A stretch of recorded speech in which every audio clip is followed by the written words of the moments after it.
और डीजीपी अनुराग गुप्ता को लेकर पेच फंसता नजर आ रहा है। बीजेपी ने गंभीर सवाल उठाए हैं। वहीं जेएमएम का इस पर कहना है कि अगर राज्य सरकार को विशेषाधिकार है, राज्य सरकार अगर चाहे तो किसी को भी पुलिस प्रमुख के पद पर रखकर उन्हें 2 साल का सेवा विस्तार दे सकती है। वहीं पूर्व आईपीएस संजय रंजन, उन्होंने भी कहा है कि इस तरह के दृष्टांत पहले भी हैं, जब अगर सरकार चाहे वो राज्य की सरकार हो या केंद्र की सरकार हो, किसी भी अधिकारी को सेवा विस्तार उच्च पद पर दिया जा सकता है। क्या कुछ कहा जा रहा है, ये जानने की कोशिश करेंगे। हमारे साथ हमारे सहयोगी कुंदन जुड़े हुए हैं। और कुंदन, देखिए, एक तरफ बीजेपी लगातार गंभीर सवाल उठा रही है, वहीं जेएमएम से आपने बात की, एक पूर्व आईपीएस अधिकारी से भी बात की, क्या कुछ निकल कर आया इनकी तरफ से? देखिए, बिल्कुल उदय, जिस तरीके से कल जो आरोप लगाए गए थे भाजपा प्रदेश अध्यक्ष बाबूलाल मरांडी की ओर से, और उसमें यह कहा गया था कि राज्य के जो पुलिस महकमे के जो मुखिया हैं अनुराग गुप्ता, डीजीपी जो हैं, वो जो है अब रिटायर्ड हो गए हैं और बावजूद इसके जो है उन्हें पद पे बनाया गया है। मतलब ऑफिशियल तौर पे अगर कहा जाए तो उनका यह आरोप था कि राज्य में डीजीपी विहीन है पुलिस, और इसको लेकर कई तरीके की सवाल भी खड़ा किए गए थे बाबूलाल मरांडी की ओर से। आप बात करेंगे तो भ्रष्टाचार से जुड़े या फिर कह सकते हैं कि सेवा विस्तार से जुड़े तरह तरह की बातें निकलकर सामने आई थी। लेकिन इस मामले के इस बयान के बाद जो है हम झारखंड मुक्ति मोर्चा का भी बयान लेने पहुंचे, और साथ ही जो एक्सपर्ट क्या कहते हैं, मतलब पूर्व आईपीएस का क्या कहना है, उनका भी मंतव्य हमने जाना। झारखंड मुक्ति मोर्चा ने सीधे तौर पे कहा कि जिस तरीके से यह आरोप लगाए जा रहे हैं, तो मैं उन्हीं से पूछना चाहता हूं कि सिर्फ भाजपा के अंदर खाने में जो है सिर्फ बाबूलाल मरांडी ही जो है क्यों इस सवाल पे आगे बढ़ रहे हैं, और बाकी जो नेता हैं वो इसमें चुप्पी क्यों साधे हैं। रही बात अगर सही और गलत की अधिकारी में, तो जब हॉर्स ट्रेडिंग का जो मामला इन पर किया गया था, मामला जब निकल कर आया था, तो उस समय अनुराग गुप्ता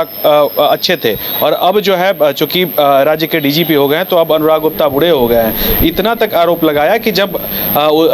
बुढ़े थे तो कल भी वो बुरे रहते, लेकिन जब हॉर्स ट्रेडिंग का मामला आया तो उस समय तो बहुत अच्छे रहे। साथ ही झारखंड मुक्ति मोर्चा का उदय यह भी बयान आया है कि जब से ये डीजीपी की बागडोर संभाले हैं, चाहे प्रभारी हो या फिर पूर्णकालिक हो, उसमें यह देखा गया है कि जो नक्सलवाद से संबंधित जो मामले जो निकल कर आ रहे थे, खासकर ऑपरेशन और एनकाउंटर, ये जो 2 चीज़ें जो हैं, ये 2 पहलू पर जो है काफ़ी सुरक्षा बल को, जिला पुलिस को जो है काफ़ी सफलता भी मिला है। हाँ, इसके बाद जब हम अगर दूसरी पहलू पे अगर इस पूरे प्रकरण पे बात करें, तो जो एक्सपर्ट हैं संजय रंजन, एक्स आईपीएस हैं, उनका कहना है कि ये विशेषाधिकार होता है राज्य सरकार का कि किसे किस जगह पे बैठा के रखना है। अब राज्य सरकार अगर चाहती है कि नहीं, उन्हें हम बैठा के रखते, तो उसके पास यह विशेषाधिकार है। चूँकि उन्होंने एक पूर्व आईपीएस और पूर्व के जो प्रकरण हैं,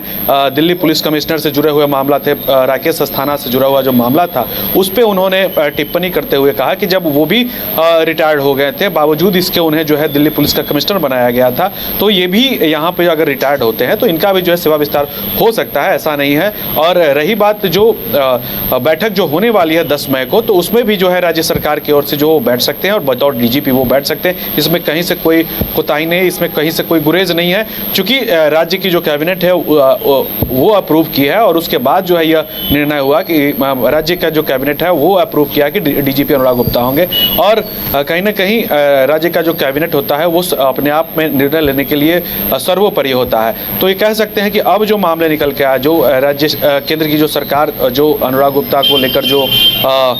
निर्देश जारी किए थे, अब उस पर जो है कहीं ना कहीं राज्य की जो सरकार है वो भी अपनी पूरी तैयारी जो है मुकम्मल कर ली है, और राज्य के जो डीजीपी हैं वो अभी फिलहाल जो है अनुराग गुप्ता बने रहेंगे। इसमें कोई बिल्कुल कुंदन, लेकिन अब इंतजार राज्य सरकार को इस बात का करना होगा कि केंद्र इस पर क्या कुछ मंतव्य देता है, गृह मंत्रालय की ओर से इस पर क्या कुछ निर्देश आता है फिर। बिल्कुल बिल्कुल उदय, जो हाल के दिनों में अगर देखिएगा, राकेश अस्थाना से जुड़ा हुआ जो मामला है वो कुछ दिनों पहले की बात है, विगत वर्ष की बात है, जब राकेश अस्थाना रिटायर्ड हुए थे, और उसके बाद उन्हें जो है दिल्ली पुलिस का जो कमिश्नर है वो बनाया गया था। हालांकि वो उनका जो कैडर था, वो होम कैडर जो था, वो गुजरात कैडर के वो आईपीएस हुआ करते थे, सीबीआई में गए। उसके बाद जो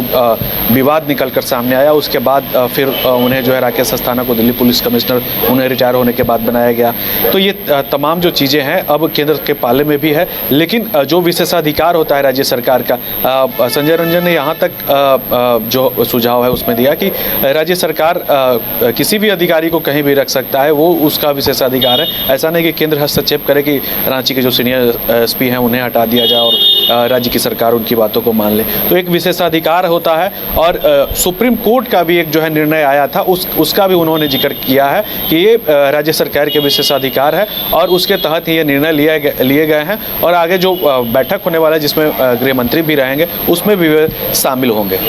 चले कुंदन, हमारे साथ जुड़ने के लिए और तमाम जानकारी देने के लिए आपका बहुत बहुत धन्यवाद। तो जेएमएम ने स्पष्ट कर दिया है कि डीजीपी के पद पर अनुराग गुप्ता बने रहेंगे और 10 तारीख को होने वाली बैठक में भी शामिल होंगे। अब इंतजार इस बात का है कि केंद्र की तरफ से इस पर क्या कुछ निर्देश आता है।